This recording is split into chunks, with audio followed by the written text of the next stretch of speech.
The Democrats have to make it clear to the far left that they almost cost him this election. That people in this country are basically center, center right, center left. They're not far left, and they're also not far right.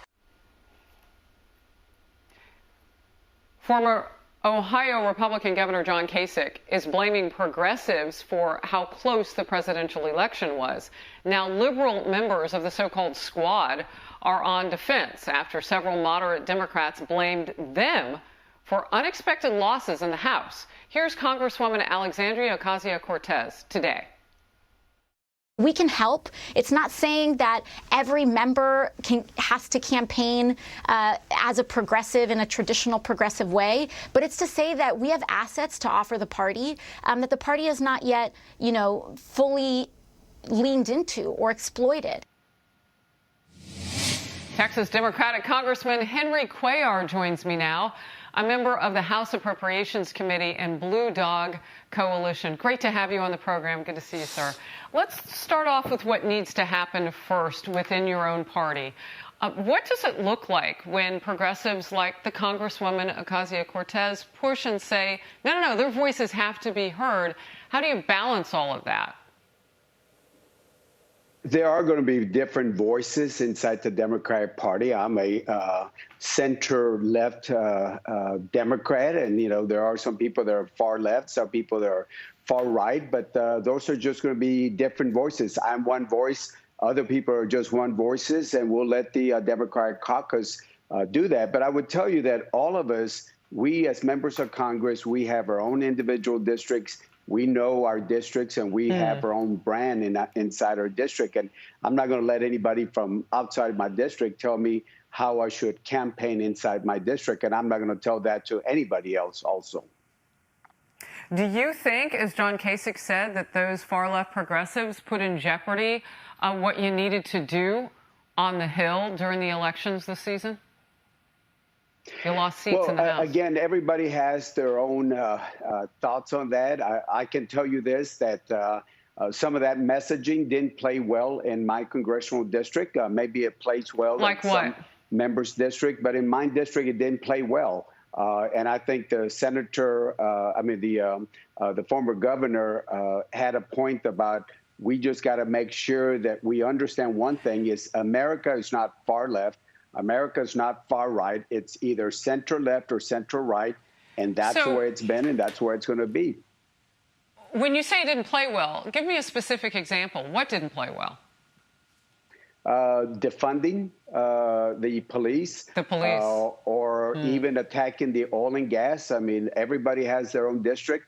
In my area, energy is big here. As you know, Texas is #1 in the country on oil and gas. But we're also #1 in wind energy in the country also. So we have to understand that there are ways that we can balance the energy sector along with a transition. But no transition is going to happen overnight. I do support the energy sector. I've done that for many years. I know the good paying jobs they have, and I'd rather be dependent on our own energy than to be dependent on the Middle East for energy. I want to produce here locally in the United States.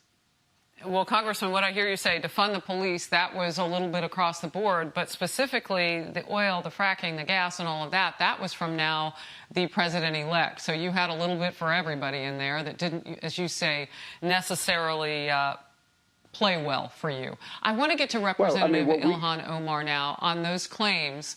Excuse me, by moderate Democrats that liberal positions caused Democrats to lose seats in the House. Let's watch what she had to say.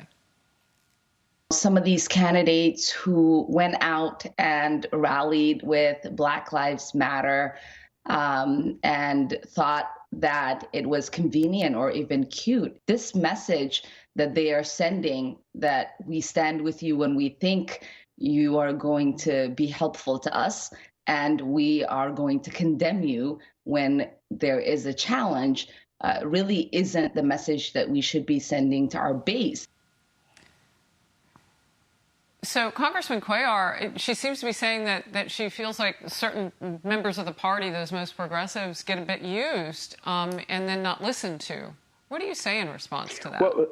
Well, look, again, look, I got three brothers who are peace officers. My brother Martin is a sheriff here in Webb County. So I'm very strong on law enforcement.